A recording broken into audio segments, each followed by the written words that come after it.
Evoluiu, ritmo agressivo 150 fluiu, levando levadas que você nunca ouviu.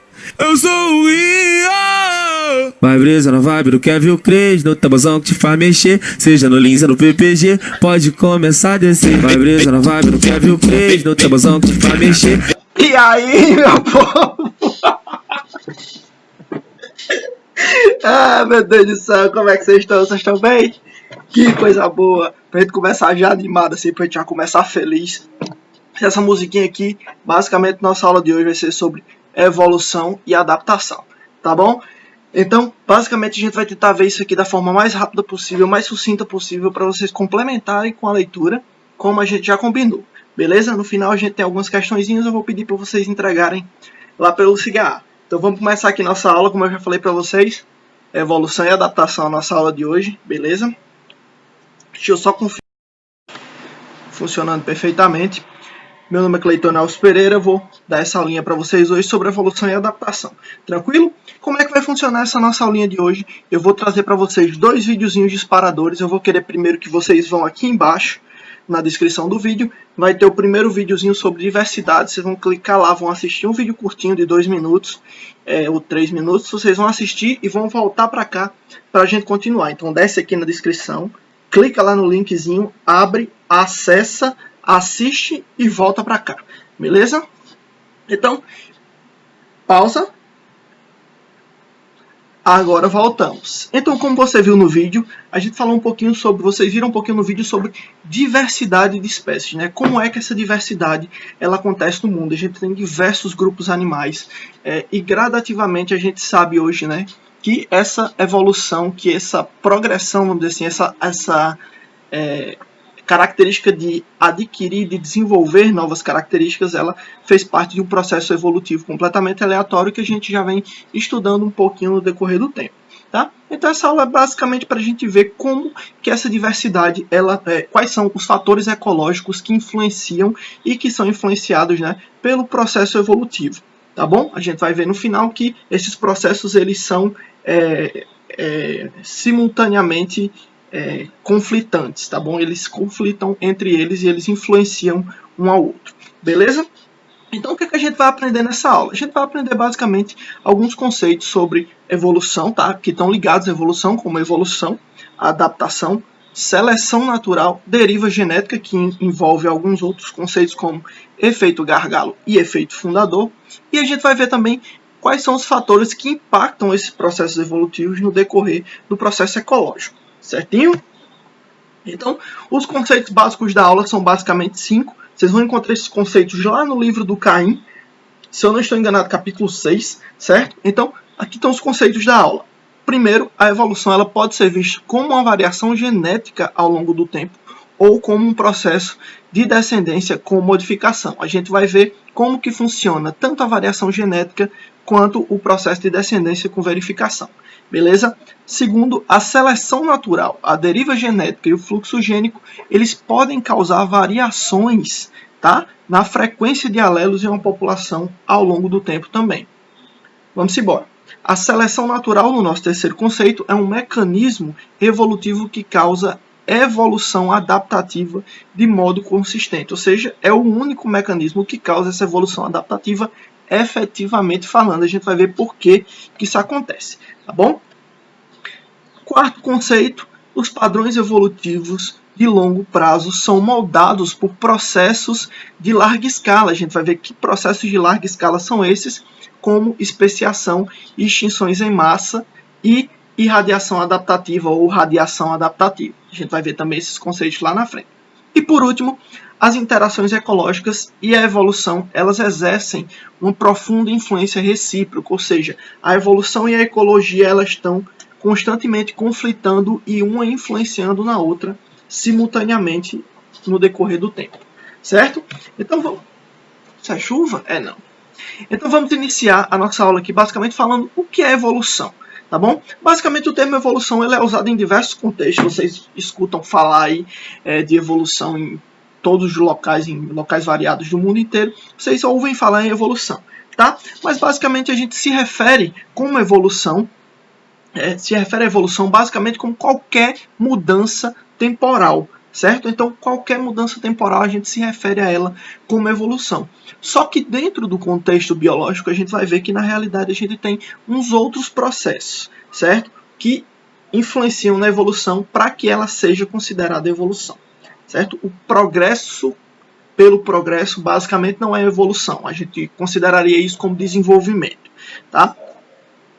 E a gente tem que entender primeiro, para entender evolução, a gente tem que entender primeiro o que são flutuações genéticas, tá? Que a gente vai ver que são mudanças, são basicamente mudanças na frequência alélica populacional, certo?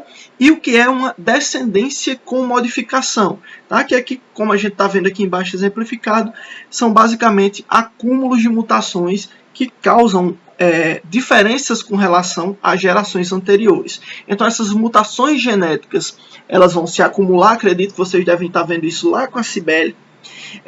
Essas mutações genéticas elas vão se acumular e esse acúmulo de mutações genéticas vai trazer para a gente uma diferença em relação a gerações anteriores, certo? A gente vai ver como que essas mutações elas se acumulam também, belezinha? O que são flutuações genéticas? Como eu falei para vocês, basicamente as frequências alélicas elas mudam naturalmente e aleatoriamente dentro de uma população, tá? Para entender o que é alelo, para entender o que é genótipo, eu vou pedir para vocês que deem uma pausinha aqui no vídeo, se você não lembra, e dá um Google aí, beleza? Como eu falei para vocês no nosso primeiro encontro, esses conceitos básicos eu vou pedir para vocês darem uma checada na internet para relembrar. Se não conseguirem lembrar, vocês trazem para a gente na aula ao vivo, que a gente discute e que a gente passa esses conceitos para vocês, ou mandam mensagem lá no grupo, certo? Então, as frequências alélicas, ou as frequências dos alelos dentro de uma população, elas mudam natural e aleatoriamente, certo? Então, elas ficam variando. Então, às vezes você tem uma frequência maior, uma frequência menor de um alelo, e essas flutuações elas ocorrem naturalmente a depender de alguns fatores dentro da população. A gente vai ver alguns deles já já, certo? Alguns fatores intrínsecos na população, eles podem favorecer alguns alelos, como, por exemplo, a seleção natural ou pressão de predação em algum tipo de indivíduo que é mais chamativo. Então, basicamente, a gente tem alguns fatores que podem fazer com que algum alelo seja selecionado.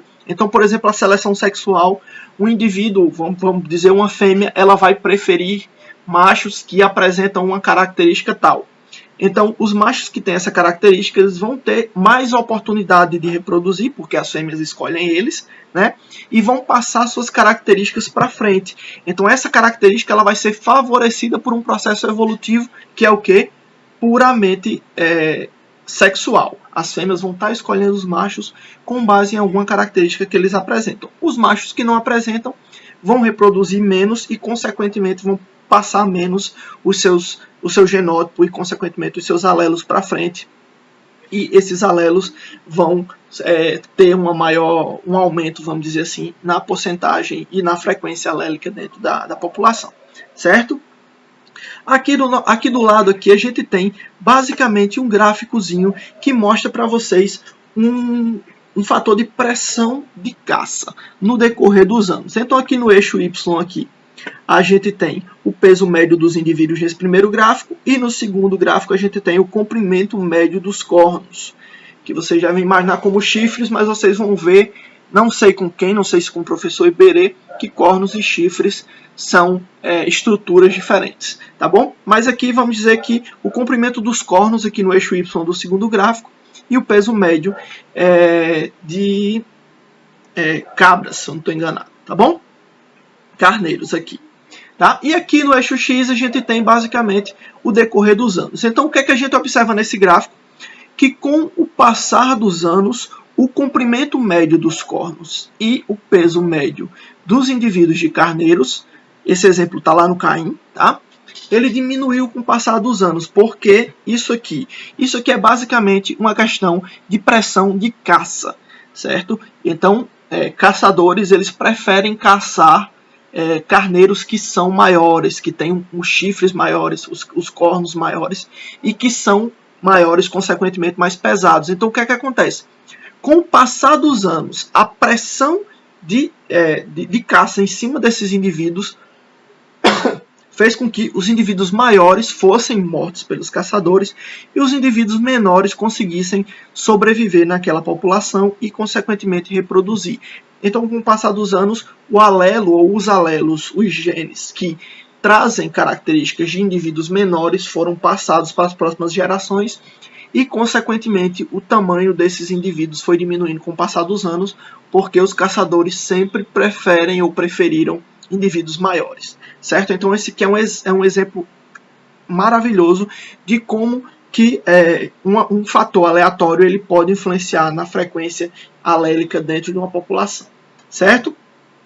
Mas outros fatores ambientais eles também podem influenciar nas frequências alélicas, certo? Esses fatores aleatórios a gente pode considerar como, por exemplo, queimadas, tá? Desmatamento, caça, desastres naturais. Então, esses aqui são fatores que não necessariamente dão um direcionamento para essa seleção de alelos, tá bom? Então, são fatores aleatórios. A gente pode considerar que a seleção sexual que a gente vê aqui, ela é um fator direcional, por quê?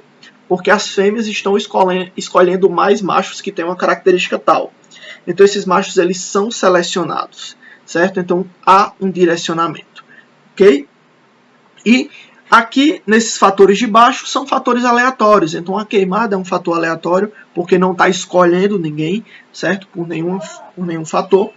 O desmatamento é um fator aleatório, a caça é um fator aleatório também, mas nesse caso aqui, como a gente vê aqui em cima também, nesse caso aqui nem é, certo?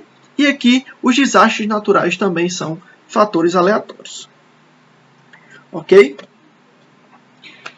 E aí a descendência com modificação do que se... Minha cachorra querendo sair do quarto, ela vai esperar muito, que eu só vou abrir quando eu terminar a aula. O que é a descendência com modificação, certo? A descendência com modificação, ela basicamente vem de um acúmulo de mutações com novas características que são desenvolvidas, tá? Então, vocês devem aprender, não sei quem é o professor de genética de vocês, pode ser que seja o professor Cadu. Opa, voltou aqui.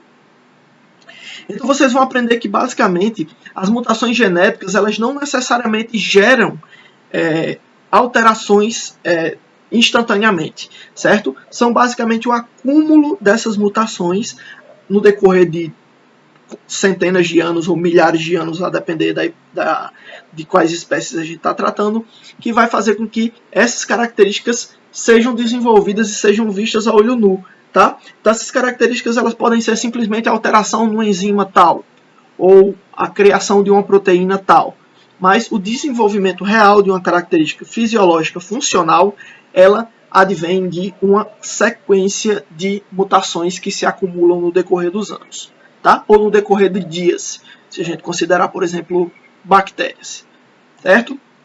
Então, quando a gente tem um acúmulo suficiente de diferenças no decorrer do tempo, a gente considera que se desenvolveu ou que surgiu uma espécie nova, tá? Então, o surgimento de uma espécie nova, ela vem basicamente de um acúmulo satisfatório e suficiente de diferenças que fazem com que uma espécie consiga se diferenciar o suficiente de outra. É um exemplo que a gente tem aqui nesse cladograma, tá? Então aqui, por exemplo, a gente tinha uma linhagem ou uma espécie, a gente pode considerar, e aqui nesse momento uma diferença satisfatória fez com que a gente pudesse considerar que passaram a existir duas linhagens, tá? Então pode ser que a espécie A ou a espécie C, certo? Então desconsiderando esse B aqui.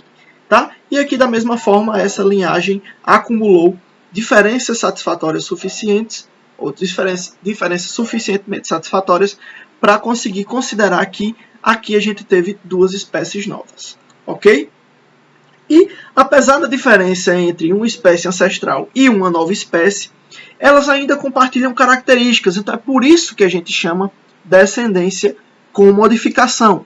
Porque, querendo ou não, a espécie nova, ela se diferencia em duas novas, e essas duas, elas vão acumular características novas, entretanto, elas compartilham características em comum, tá? Que vem de um ancestral comum.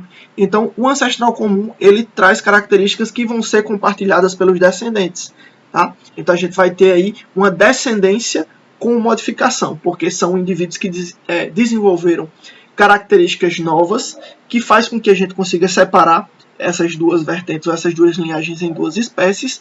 Entretanto, eles ainda compartilham características parecidas que são que vêm trazidas de um descendente, de um ancestral comum, ok? A gente pode ter, por exemplo, mamíferos. Tá? Se você considerar, por exemplo, um cachorro e um gato, você tem diversas características que um cachorro e um gato compartilham. Entretanto, você sabe que um cachorro é uma coisa e um gato é outra coisa. Mas eles trazem características em comum a partir de um ancestral comum, certo? Então, um exemplo de descendência com modificação. Nós temos os descendentes modificados, mas eles têm características compartilhadas a partir de um ancestral comum. Beleza? Aqui a gente tem um exemplo maravilhoso como o desse peixe aqui fossilizado, tá bom?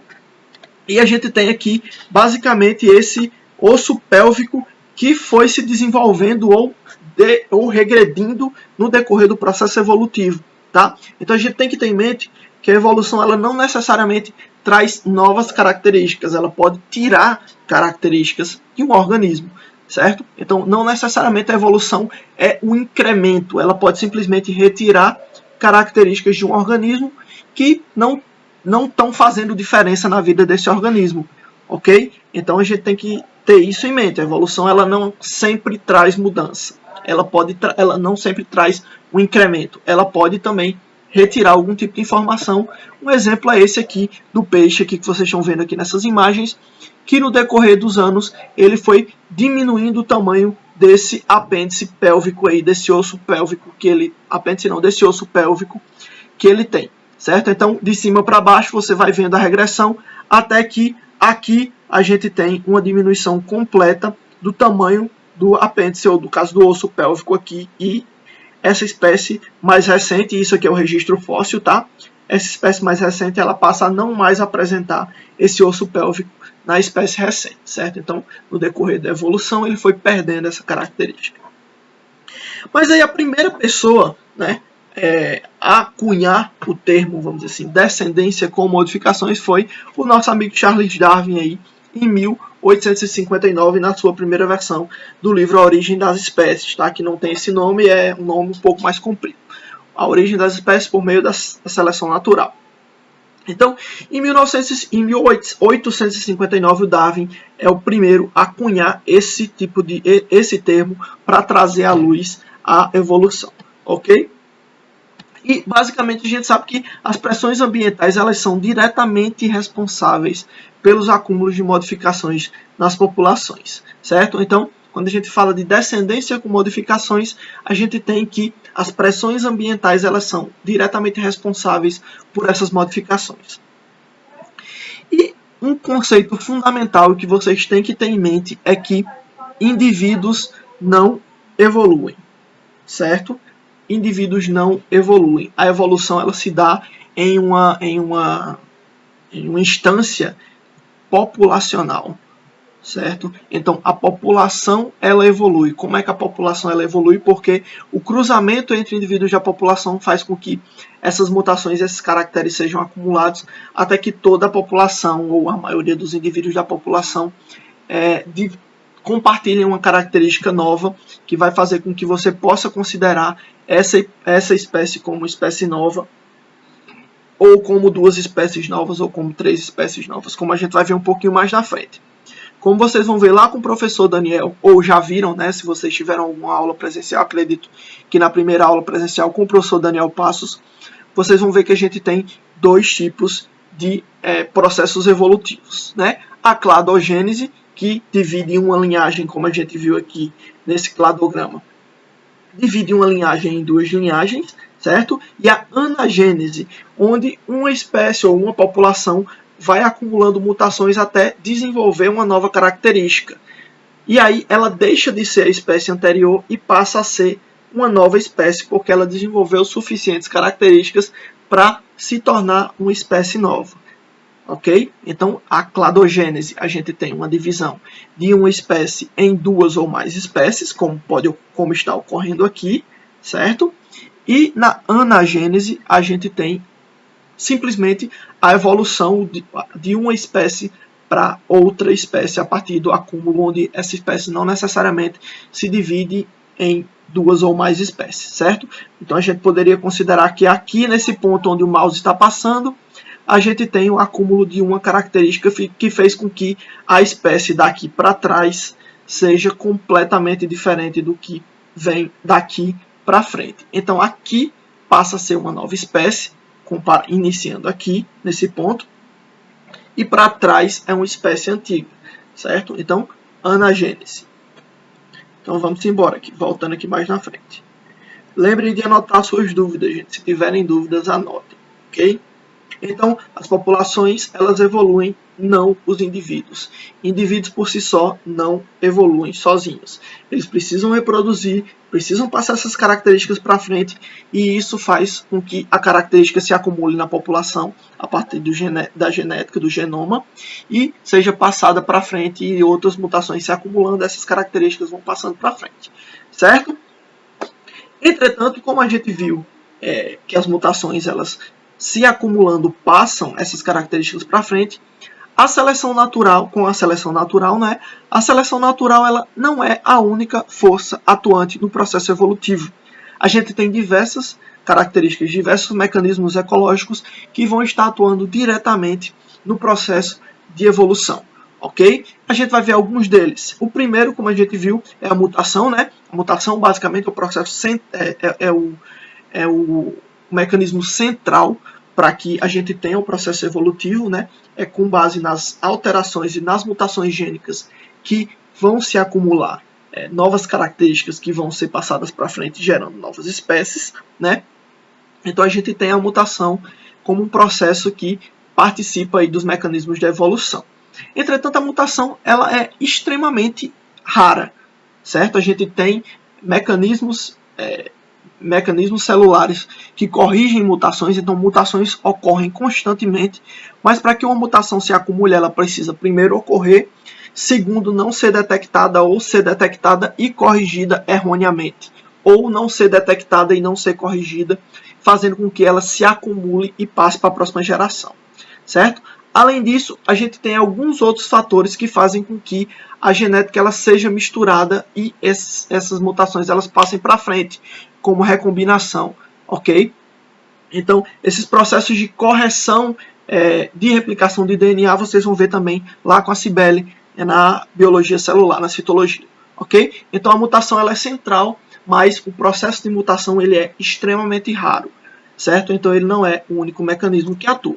Além da mutação, a gente tem a seleção natural, certo? A seleção natural, ela atua selecionando alelos mais vantajosos por alguma razão, seja porque esse alelo confere uma característica que simplesmente é preferido por alguns indivíduos, seja porque esse alelo dificulta a identificação desse indivíduo na natureza, fazendo com que seja mais difícil que ele seja predado, como, por exemplo, indivíduos que têm alguma coloração que faz com que ele seja mais escondido, certo? Mais camuflado na folhagem, num solo, no céu, por exemplo, ou dentro da água, certo? Então, essas características, elas são selecionadas porque elas conferem alguma vantagem. Então, isso é a seleção natural.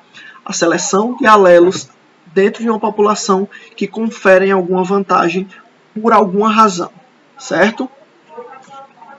Um outro mecanismo é o fluxo gênico. O que é o fluxo gênico? O fluxo gênico é basicamente a transferência de genes entre uma população e outra. Como é que essa alteração ela ocorre? Se a gente estivesse em sala de aula, eu ia esperar até alguém dizer o que é. Mas o fluxo gênico, como a gente não tem essa oportunidade aqui, o fluxo gênico ele basicamente ocorre quando um indivíduo de uma população ele migra para uma outra população, ou ele migra e encontra uma outra população e reproduz com algum outro indivíduo nessa outra população. Obviamente, os genes que ele leva consigo são inseridos dentro daquela outra população, porque ele reproduziu com indivíduos daquela outra população, certo? Isso pode fazer com que ele leve genes novos, ou leve alelos novos, ou pode fazer simplesmente com que ele altere a frequência daquele alelo dentro da outra população onde ele está reproduzindo e levando seus genes, certo? Então o fluxo gênico é basicamente a transferência de genes entre populações. O indivíduo sai de uma população e reproduz em outra população, fazendo com que os seus genes sejam inseridos naquela população. Esses genes podem ser selecionados na outra população ou não, ok? Vai depender dos outros processos que a gente já viu e dos processos que a gente vai ver. A seleção natural, ela é o único mecanismo consistente de evolução adaptativa. Mas por que a gente diz isso? Porque a seleção natural, ao contrário da deriva genética, ela não é um processo ao acaso. Do que é a deriva genética, gente? A deriva genética é basicamente um processo seletivo ao acaso, um processo de seleção de alelos ao acaso que ocorre dentro da população, como a gente viu lá no slide anterior, certo? São processos naturais aleatórios que não selecionam algum indivíduo ou indivíduos por alguma razão, certo? A gente vai ver um pouquinho disso aqui na frente. Então, a seleção natural ela tem um direcionamento. Não confundam direcionamento com objetivo, porque a evolução ela não tem objetivo, certo? Ela possui um direcionamento porque alelos estão sendo selecionados dentro da população por alguma razão. Então, a seleção natural ela faz com que alguns alelos dentro da população sejam selecionados por alguma razão. Na deriva genética, não. Você tem fatores aleatórios ou estocásticos, como a gente chama, que fazem com que uma parte da população seja perdida ou uma parte da população passe a ser selecionada para levar esses seus genes à frente, certo? Como eu falei para vocês, a seleção natural ela favorece de modo consistente a seleção de algumas características ao invés de outros que não têm essas características, certo? Então ela tem um direcionamento. O que é adaptação, gente? Então a gente vai ver um pouquinho sobre adaptação. Então aqui, quando a gente fala em direcionamento, a gente fala em adaptação, certo? Por que é adaptação? Aqui a gente tem alguns exemplos básicos de adaptações naturais em organismos, tá? Aqui na primeira a gente tem essa pererequinha aqui que desenvolveu essas membranas interdigitais aqui e ela consegue planar de uma árvore para outra ou de um ambiente alto para outra localidade. Se ela pular, ela não cai diretamente, ela consegue planar porque ela tem essas membranas aqui. Então ela plana de um lugar para o outro, certo? Aqui a gente tem uma outra adaptação básica que não é a adaptação dessa libélula, é uma adaptação dessa planta, que é uma planta típica de ambientes áridos, de ambientes secos, certo? Tomar um golinho d'água aqui.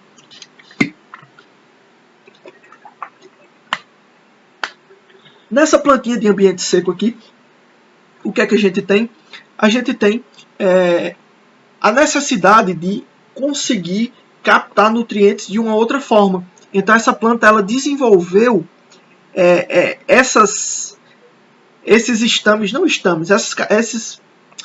Ah, meu Deus, momento Alzheimer da aula, tá, gente? Na aula presencial vocês veriam muito disso.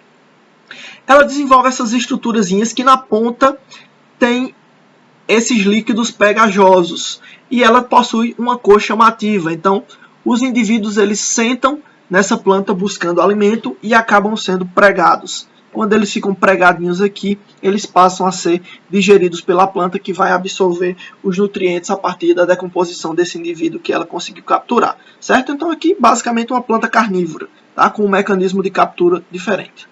Aqui esse peixinho que desenvolveu essa habilidade ou essa adaptação de conseguir cuspir água, ejetar água de dentro do corpo dele para fora da superfície da água, atingindo organismos ou indivíduos que estejam fora da água, fazendo com que eles caiam na água e ele se alimente desses organismos. Então aqui a gente tem algumas adaptações que a gente poderia definir basicamente como processos de mudança onde características que conferem vantagens na sobrevivência dos organismos ou na reprodução de alguma maneira, eles tendem a aumentar em frequência dentro de uma população ao longo do tempo.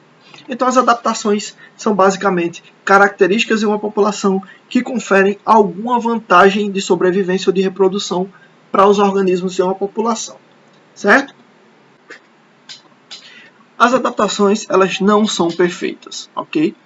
Por que elas não são perfeitas? Porque obviamente o ambiente ele é altamente variável e essas variações dentro do ambiente fazem com que essas características adaptacionais, elas, vamos dizer assim, percam a validade, certo? Por quê? Porque eles desenvolveram adaptações para um ambiente, o ambiente seleciona os organismos que vão ocorrer ali por causa dessas adaptações, certo? E o ambiente, a partir do momento que ele muda, você passa a ter uma desvantagem ou a chance dessas adaptações conferirem uma vantagem para os organismos, ela diminui, certo? Então a evolução adaptativa, ela basicamente tem algumas limitações.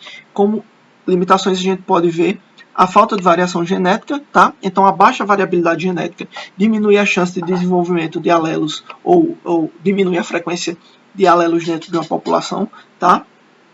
A história evolutiva, a gente vai ver do que se trata um pouquinho na frente, e as compensações ecológicas, ou os trade-offs, certo? Então, aqui na história evolutiva, a gente vai ter aquilo que eu já falei para vocês lá no começo, um organismo, uma espécie nova, ou 2 ou 3 espécies novas a partir de um ancestral comum, elas têm novas adaptações, elas têm novas características, mas compartilham características com o seu ancestral comum, ok? Então elas compartilham características a partir de um ancestral comum, certo? E a gente vai ver aqui na história evolutiva o conceito de especiação. Basicamente, a especiação é uma divergência genética populacional dentro de uma população, certo? E essa divergência genética dentro de uma população causa a especiação. Mas basicamente, o que é que isso significa? Né? Que basicamente a especiação ela é um processo onde uma espécie gera 2 ou mais espécies, onde a gente viu lá no começo, tá? Então, o processo de cladogênese é basicamente um processo de especiação, onde uma espécie está gerando 2 ou mais espécies novas. Aqui no gráficozinho do lado, a gente tem basicamente aqui no eixo Y a diferença genética e aqui o decorrer do tempo, tá? Então, com o passar do tempo, essa espécie aqui ela acumulou, uma parte dessa população acumulou diferenças genéticas com relação a essa daqui, certo? Então essa espécie aqui, ela continua existindo, a gente vai chamar ela de espécie parental, e essa população aqui, no caso essa população aqui continua existindo, então a espécie continua existindo, e essa população aqui acumulou diferenças genéticas suficientemente satisfatórias para a gente conseguir chamar ela de uma população nova, certo? Então, nesse processo aqui a gente tem a espécie parental e a espécie filha, certo? Então aqui o processo de especiação onde uma espécie gerou 2 espécies. Mas professor, mas aqui você não disse que a espécie parental ela continua existindo? Por que a gente diz que gerou 2 ou mais espécies? Porque ela deixa, vamos dizer assim, ela basicamente deixa de ser só uma espécie e passa a se dividir em 2, certo? A que existia e a nova. Então são 2 novas espécies, ok? Então aquele ancestral comum ele deixa de existir e passam a existir 2 espécies novas, certo? Então, especiação. A especiação ela pode ocorrer por mecanismos simples, tá?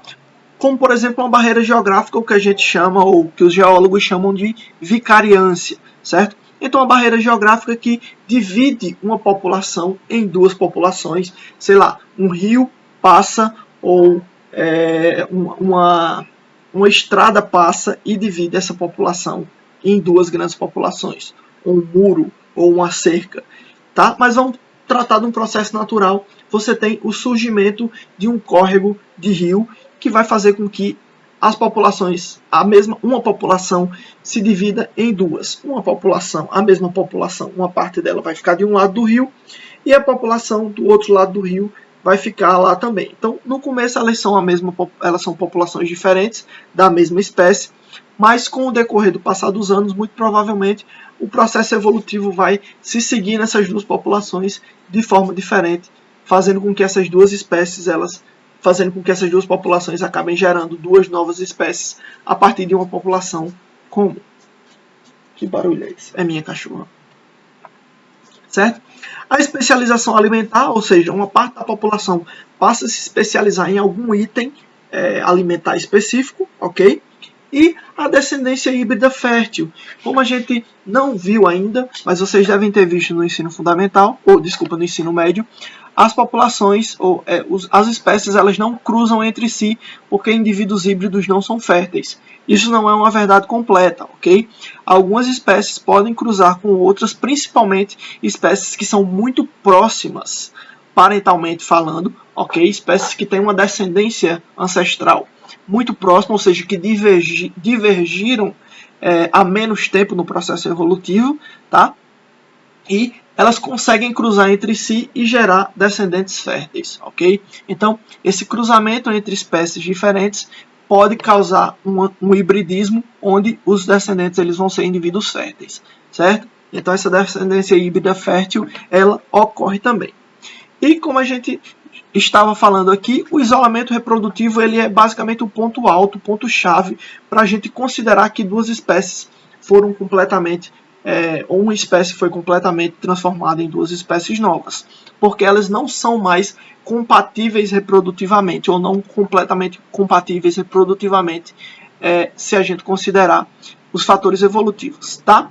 Então, o isolamento reprodutivo, ou o fato dessas duas espécies não cruzarem mais entre si, faz com que a gente tenha aí o ponto alto da especiação, onde a gente pode realmente considerar que foram geradas duas novas espécies a partir de um ancestral comum. Mas outros processos também são responsáveis. Água.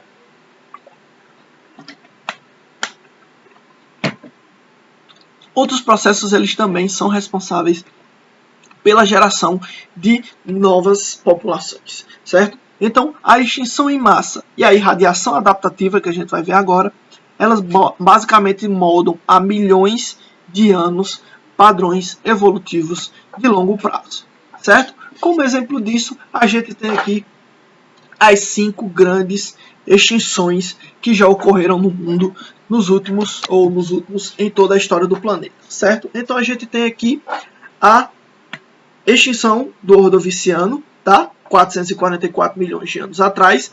Aqui no eixo Y a gente tem a porcentagem de espécies do planeta que foi extinta em cada uma dessas extinções, certo? Então aqui na extinção do Ordoviciano a gente pode considerar que aproximadamente 30% das espécies do planeta foram extintas nesse momento aqui, certo? A extinção do Devoniano, ou do Devoniano superior, como a gente chama, tá?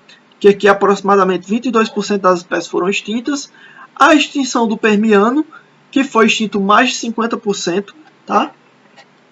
A extinção do Triássico e a extinção dos dinossauros aqui, a extinção do Cretáceo, que extinguiu os grandes répteis que dominavam a face da Terra há 65 milhões de anos atrás, que fez com que os organismos os organismos menores e menos abundantes naquele ambiente conseguissem ter uma oportunidade de se reproduzir e de aumentar suas populações, certo? Então, a extinção em massa, ela traz um processo ecológico extremamente importante, que é a destruição de uma grande parte dos indivíduos que ocorrem naquele ambiente, fazendo com que os ambientes que aqueles organismos ocupam, que foram extintos, eles fiquem vagos, porque não tem ninguém para tomar conta, certo? Então, há 65 milhões de anos, 66, 67 milhões de anos atrás, a gente tinha o quê? Tinha os grandes répteis, tinha dinossauros, tinha os arcossauros, os grandes arcossauros. E com esse processo de extinção, a partir da extinção do Cretáceo, a gente teve aqui a extinção desses grandes répteis que dominavam o mundo, dando oportunidade para outros organismos ou para outras linhagens se adaptarem, com um processo que a gente chama de irradiação adaptativa, que é esse processozinho que está escrito aqui embaixo, certo? Que é basicamente o processo pelo qual espécies que possuem baixa densidade populacional, elas conseguem ocupar ambientes ou nichos vagos, como o pessoal chama, né? Ou como o pessoal, uma parte da galera gosta de chamar, ocupam esses nichos vagos que foram deixados pelos organismos que foram extintos nessa grande extinção, como por exemplo ocorreu aqui no Cretáceo. Então, graças a essa extinção do Cretáceo, graças à extinção dos grandes répteis, dos dinossauros, arcossauros, que ocupavam a face da Terra, a gente teve a oportunidade de estar aqui hoje. Então você que está aí sentado do outro lado da tela, com toda essa tecnologia, só estamos aqui hoje por um grande e absurdo acaso, certo?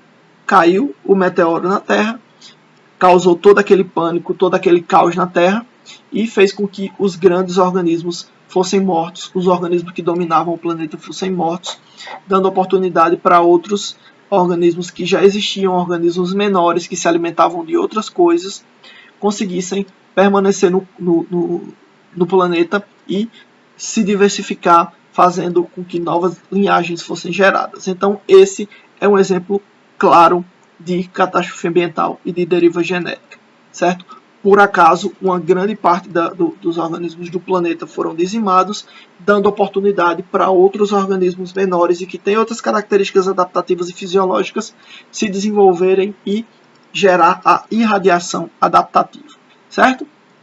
Então eu vou pedir para vocês aqui embaixo, no segundo vídeo, que é basicamente uma animaçãozinha, o áudio é em inglês, mas dá para entender perfeitamente, é basicamente uma animação mostrando como que foi esse processo a partir do impacto do meteoro na Terra há 65 milhões de anos atrás, certo?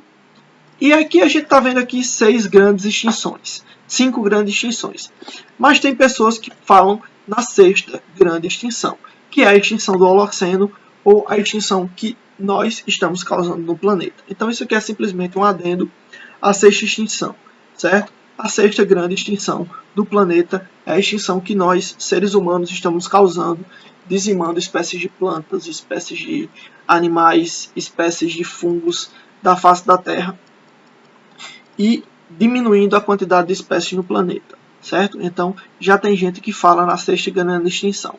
Esse livro, A 6ª Extinção, da Elizabeth Kolbert, ele é um livro fantástico, maravilhoso, que mostra diversos processos de extinção que tem a participação do ser humano como agente causador principal, certo? Então nós, como indivíduos, causamos extinção de organismos na face da Terra e vamos acabar causando a nossa própria extinção em um determinado momento. Então, aqui um lembretezinho para vocês assistirem o vídeo do impacto. Eu vou contar até 3 aqui para vocês acompanharem lá o videozinho do dinossauro. Pronto? Voltou? Vamos embora então. E por último, a gente vai falar aqui sobre as pressões recíprocas que a evolução e a ecologia fazem uma na outra, certo?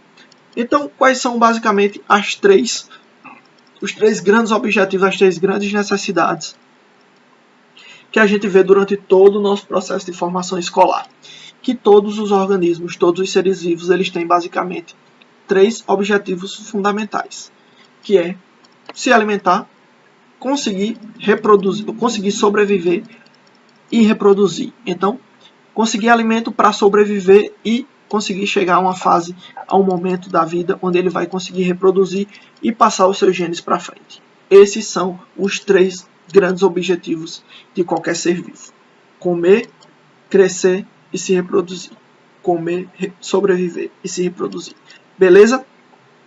Mas para isso a gente tem aqui algumas pressões que são influenciadas, que são causadas, vamos dizer assim, entre o processo evolutivo e os processos ecológicos, certo? Então a evolução e a ecologia, elas exercem pressões recíprocas, certo? As interações ecológicas, elas podem causar mudanças evolutivas, certo? Então as interações, as formas como os organismos, como as espécies interagem, elas podem mudar o rumo da evolução, porque elas alteram o ambiente de alguma forma, certo?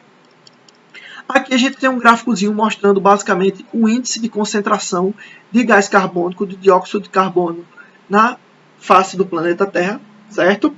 E a diminuição que esse dióxido de carbono ele teve no planeta Terra no decorrer dos anos. Então aqui em milhões de anos atrás, certo? Então quanto mais o tempo passa, a gente teve, com base na criação das primeiras plantas ou dos primeiros organismos fotossintetizantes, a captura de CO2, tá?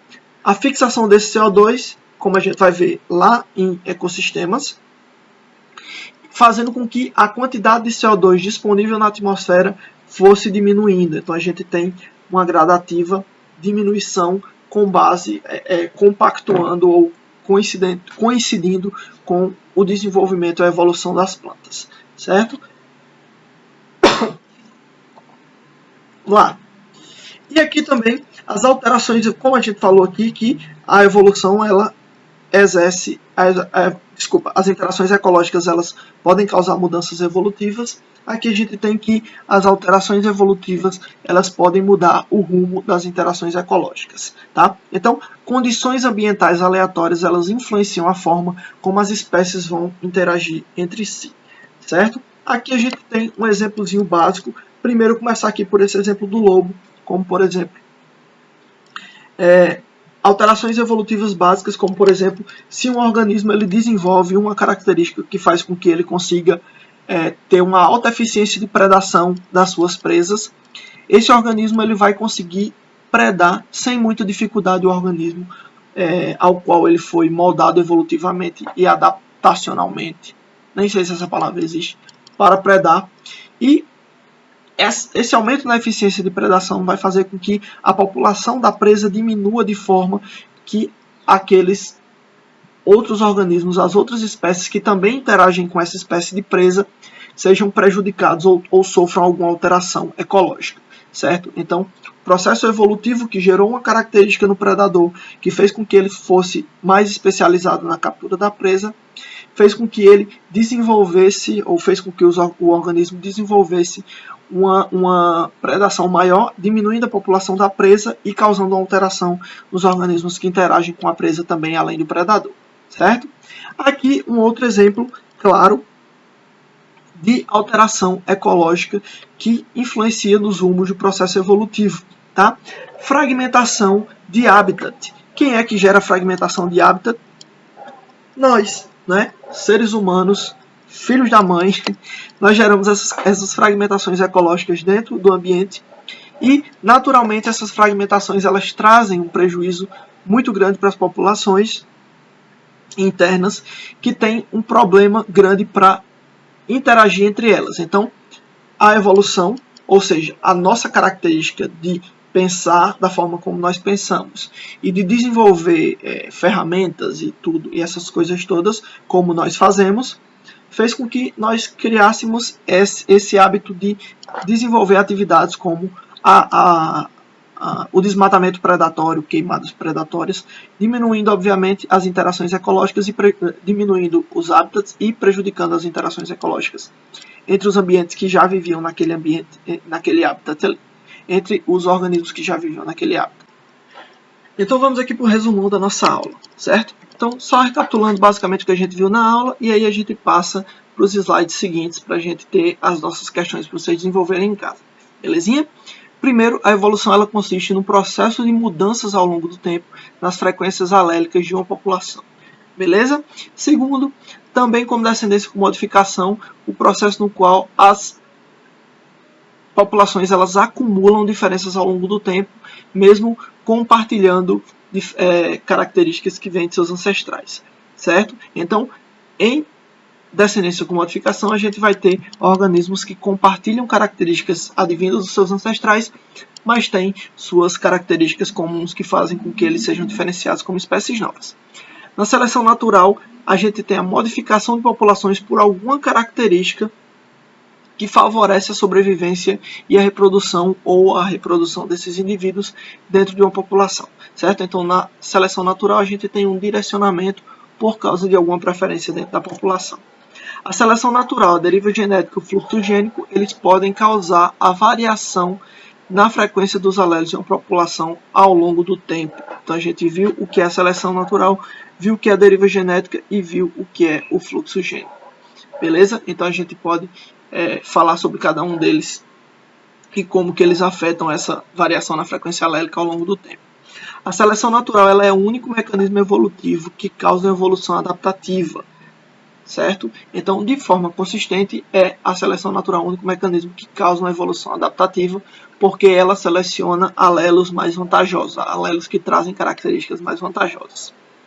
O fluxo gênico ele pode limitar a amplitude na qual a população ela é adaptada ao seu ambiente local, certo? Então, o fluxo gênico ele pode fazer com que uma população local ela diminua sua adaptabilidade, porque aqueles genes de fora eles estão fazendo com que a frequência alélica dentro da população ela mude e traga novos alelos que podem não necessariamente ser vantajosos para aquela condição ambiental onde o organismo vive.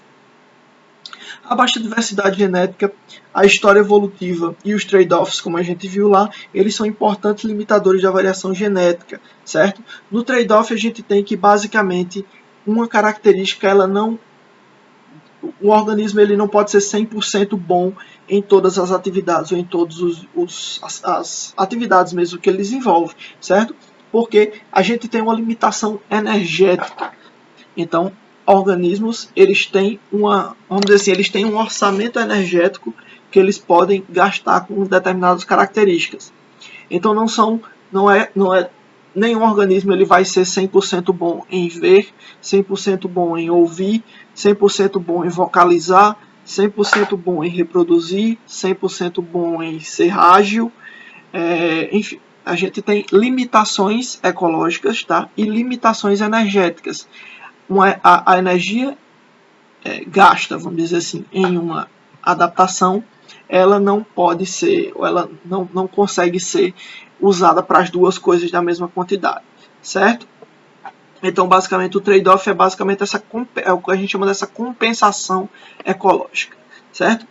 Os padrões evolutivos de longo prazo, eles são moldados por processos de larga escala, como a especiação, que a gente viu, que é a criação, a geração de duas espécies a partir de um ancestral comum, de uma espécie comum, ancestral comum, e as extinções em massa e as irradiações ou radiações adaptativas, certo? As interações ecológicas e os fatores evolutivos, elas se influenciam reciprocamente. Então, a evolução e a ecologia, eles têm uma influência recíproca. Uma está sempre, constantemente influenciando na outra, certo? Então, as nossas questões da aula, eu não vou descrever as questões da aula, porque elas estão escritas aqui, certo? Mas eu queria trazer para vocês, antes de deixar vocês lerem, que esse é o tipo de questão que eu uso, certo? A questão que ela traz uma introduçãozinha, ela traz uma como é que eu chamo?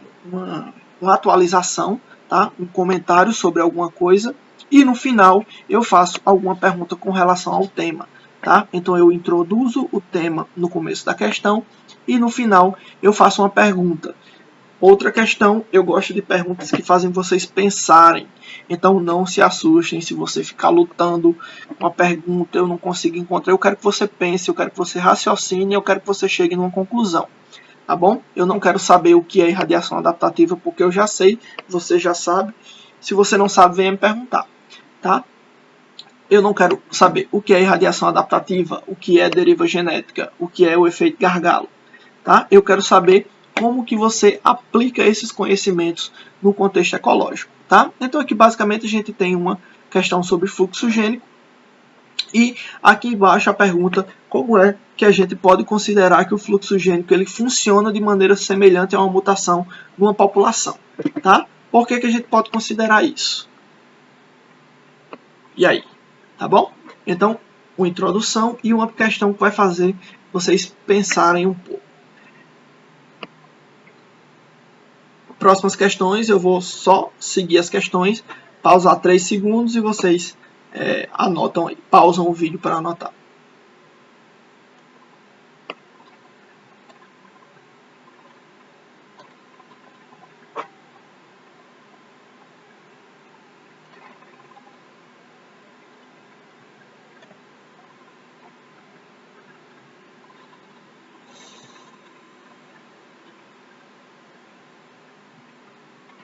Beleza, meu povo? Então aqui a gente tem a complementação de leitura, tá bom? Na complementação de leitura eu vou deixar link aqui na descriçãozinha aí no cigarro para vocês acessarem a página do Khan Academy que fala sobre evolução adaptativa, que fala sobre processos evolutivos, certo? Evolução e adaptação. E também aqui embaixo a gente tem os links para os vídeos disparadores para vocês e o conteúdo que está disponível aí nos livros para vocês lerem em casa. Tá bom, gente? Pois fiquem bem aí, eu espero que tenha sido proveitosa a aula e a gente se vê na próxima aula. Cheiro!